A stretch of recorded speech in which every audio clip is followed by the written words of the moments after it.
بسم اللہ الرحمن الرحیم۔ حضور اقدس صلی اللہ علیہ وسلم کا ارشاد ہے کہ کوئی بندہ ایسا نہیں کہ لا الہ الا اللہ کہے اور اس کے لیے آسمانوں کے دروازے نہ کھل جائیں، یہاں تک کہ یہ کلمہ سیدھا عرش تک پہنچاتا ہے، بشرطے کہ کبیرہ گناہ سے بچتا رہے۔ قید بھی لگا دی۔ جب انسان لا الہ الا اللہ پڑھتا ہے، اس کے جو بھی ہیں اعمال، انسان تو نہیں جاتا اور اس کے عرش بری تک پہنچ جاتے، اس کے اعمال نیکیاں اوپر جاتی ہیں اور اوپر سے ہمارے لیے روزی بھی آسمان سے آتی ہے، اور وحی کا سلسلہ بھی آسمانوں سے فرشتہ کا نزول ہوا، اور یہ بدی ہے، اس کا تعلق زمین پر سے اور یہ اوپر سے نیچے آتی ہے، بشرط ہے کہ انسان کبیرہ گناہوں سے بچتا رہے۔ کتنی بڑی فضیلت ہے اور قبولیت کی انتہا ہے، یہ کلمہ براہ راست عرش معلیٰ تک پہنچا دیتا ہے، اور یہ ابھی معلوم ہو چکا ہے کہ اگر کبیرہ گناہوں کے ساتھ بھی کہا جائے تو نفع سے اس وقت بھی خالی نہیں ہے۔ مولا علی قاری رحمۃ اللہ علیہ فرماتے ہیں، کبائر سے بچنے کی شرط قبول کی جلدی اور آسمان کے سب دروازے کھلنے کے اعتبار سے، ورنہ ثواب اور قبول سے کبائر کے ساتھ بھی خالی نہیں۔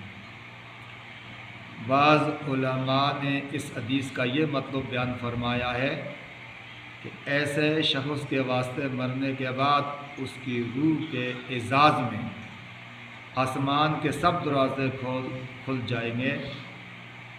ایک حدیث میں آیا کہ دو کلمے ایسے ہیں کہ ان میں سے ایک کے لیے عرش سے نیچے کوئی منتہا نہیں، دوسرا آسمان اور زمین کو آپ نے نور یا آپ نے اجر سے بھر دے۔ لا الہ الا اللہ، اللہ اکبر۔ وہی کتنی بڑی کلمے کی یہ فضیلت ہے، جس طرح ہمارے پاس دانے ہوں، ریت کے تودے ہوں اور یہ خلا کو بھر دیتے ہیں، اور جس طرح کے شخص نے کہا کہ کچھ ریت کا بہت بڑا ڈھیر پڑا ہوا تھا کہ اے اللہ میرے پاس اتنے دانے ہوتے تو میں اللہ کے راستے میں صدقہ کر دیتا، اس کے اندر اتنا خلوص تھا، اس نے خلوص کے ساتھ یہ لفظ زبان سے نکالا، اللہ تعالیٰ نے اس کے ہاتھ میں اتنا جو ہے غلے کا ثواب اس کے نام اعمال میں لکھ دیا۔ اور جب انسان مرتا ہے تو اس کے لیے بھی دو فرشتے آتے ہیں، اگر نیک ہے تو نیک فرشتے آتے ہیں، اگر بد ہے تو وہ دوسرے فرشتے جو بدصورت قسم کے ہیں، ڈراونے قسم کے، انسان کو دہ کری اس کے لیے وہ عذاب کافی ہو جاتا ہے۔ جو نیک فرشتے آتے ہیں خوبصورت خوشبو لگا کے، ان کے پاس جس طرح دولہے کے لیے ہار ہوتا ہے، اچھے کپڑے ہوتے ہیں، اور فرشتے بھی ان کے لیے ہار اور خوشبو لے کر جنت سے آتے ہیں، ان کا جو لباس ہوتا ہے کچھ ہونا ہوتا ہے۔ تو جب انسان سفر کرتا ہے، اچھی گاڑی ہو، اس کے اندر ایئر کنڈیشن بھی لگا ہو، سردی ہے تو گرم ادھر ہے، گرمی ہے تو ٹھنڈا ادھر ہے، تو اس کے لیے سفر کیا مشکل ہے، چاہے جتنے بھی دور ہو۔ تو ہم ٹرک پہ بیٹھ جائیں، پنڈی لوٹ جائیں تو ہمارے لیے کیا صورت ہوگی، تھک جائیں گے، کمر میں درد ہوگا، سفر بڑا مشکل ہو جائے گا۔ تو میرے بزرگوں یہی صورت حال اعمال کی ہے، اچھے اعمال ہوں گے، محنت کریں گے تو قبر والی زندگی بھی راحت والی زندگی ہے، فرشتے وہاں بھی رحمت دیں گے، ایسے حوریں نظر آئیں گی، ایسے جنت کے باغات نظر آئیں گے، ایسے ایسی بارونوں کو نعمتیں نظر آئیں گی، اس کو گھر والے بھی بھول جائیں گے۔ ہاں، اللہ اکبر۔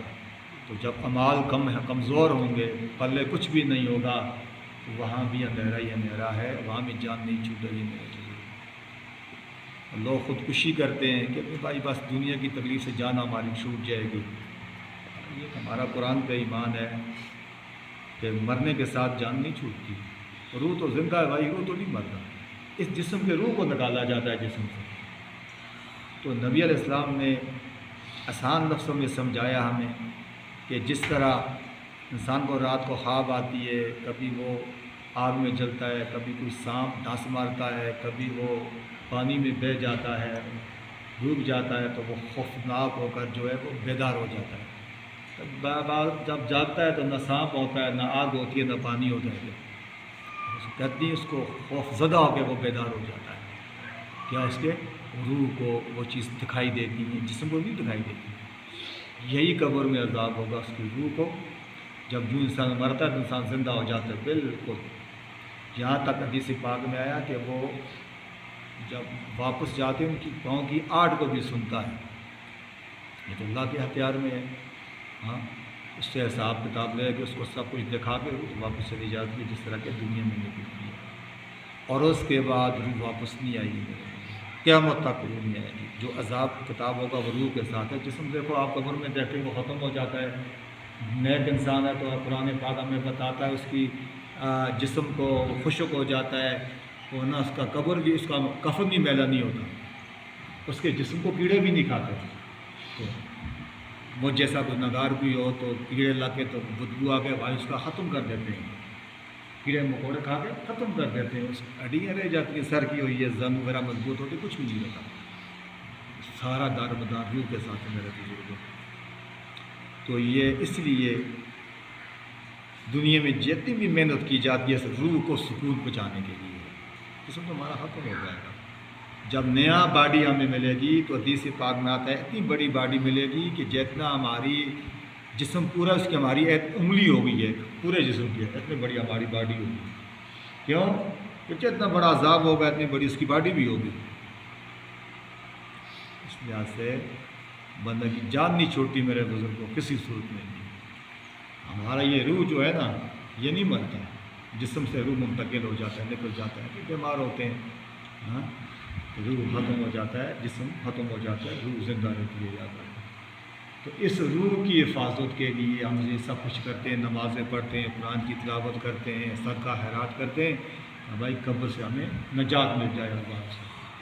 تو یہ آپ نے حدیث سنی کہ فرشتے جو ہیں نا یہ جب قبر پہ آتے ہیں تو اس کی روح کو اٹھا کے لے جاتے ہیں اور پھولوں میں خوشبو لگا کے اور بڑے جلوس کے ساتھ، بڑے اعزاز کے ساتھ فرشتے اٹھا کے لے جاتے ہیں، اوپر سمانوں پہ لے جاتے ہیں۔ تو پھر یہ وہاں پرندوں کی طرح اس کی روح اٹھتی ہے، کھاتی پیتی ہے، جب تک اس کا فیصلہ نہیں ہوا۔ جب فیصلہ ہو جائے گا، قیامت آ جائے گی، پھر روح ڈالی جائے گی۔ تو اللہ کے نبی نے فرمایا جس طرح زمین سے یہ ہم گندم مکی جو ہے کاشت کرتے ہیں تو یہ بالیاں اگتی ہیں نا، اس طرح یہ لوگ زمین سے پیدا ہوں گے۔ اس کے بعد پھر ہمیں جسم دیا جائے گا، ہمیں روح ڈالی جائے گی، پھر حساب کتاب ہوگا، روز معاشر میں حساب کتاب ہوگا، پھر ہمیشہ ہمیشہ کے لیے جنت یا جہنم ہے، پھر کبھی موت نہیں آئے گی میرے بزرگوں۔ دوسری بات یہ سمجھانا چاہتا ہوں، سمجھو حدیث و قرآن کو۔ لوگ کہتے ہیں جی جمعراتی کو جی دروازہ بند نہ کریو، میں اپنے گھر بیٹھے نہ تھے پوری بولی جی یہ نماشا ہو گئی ہے، جی روشنی لاؤ گے گناہ ہونا ہے، دروازے کھولو گناہ ہونا ہے۔ میں نے بات ایک عورت سے سنی، میں نے کہاں لکھا ہوا گناہ ہوتا ہے؟ نماشا میں دروازہ کھول دو جی، بند نہ کرو۔ ہم سردی میں تو بند کرتے ہیں نا، کون کھولتا ہے؟ گرمی میں کھول دیتے ہیں۔ ہاں جی، تو کہتے جی بھائی کیا؟ بھائی روح آتی ہے۔ اللہ کے بندو، روح جو ہے مکان کی جو ہے بلی پہ اس کی چھت پہ آتی ہے تو اندر نہیں آ سکتی، اس کا پردہ ہے، بچوں سے پردہ ہے، بیوی سے پردہ ہے، بھائیوں سے پردہ ہے۔ یہ ساری شریعت کے خلاف باتیں ہیں، کہ دین سے دوری والی باتیں ہیں۔ تو روح جب نکل جاتی ہے گھر سے پھر اس کا کوئی کام نہیں ہے میرے بزرگوں. ہمیں قرآن بتاتا ہے میں کہے تو علیین اوپر ہے، نیچے آتا ہی نہیں ہے. علیین اعلیٰ مرتبہ ہے، وہ مختلف مقامات ہیں. اگر وہ برا ہے تو سجین زمین میں قید خانہ ہے، وہاں قید ہوتی ہے، مشقت میں ہوتی ہے، اس کے لیے کوئی خلاصی نہیں ہے. اس لیے یہ جو نیکی ہے نا، ان گناہوں سے مصیبتوں سے بچنے کے لیے کی جاتی ہے کہ ہماری قبر بھی اچھی ہو جائے، دنیا بھی اچھی ہو جائے سکون والی، اور ہماری آخرت بھی اچھی ہو جائے میرے بزرگوں. اس لیے یہ سارے اللہ تعالیٰ کے احکامات پڑھے جاتے ہیں، اس پہ عمل کیا جاتا ہے، ذکر و اذکار کیا جاتا ہے، دنیا کے لیے بھی اور برزخی زندگی کے لیے بھی اور آخرت کے لیے بھی. یہ ہمارے لیے کامیابی کا ذریعہ ہے. اللہ نے عمل کی توفیق عطا فرمائے.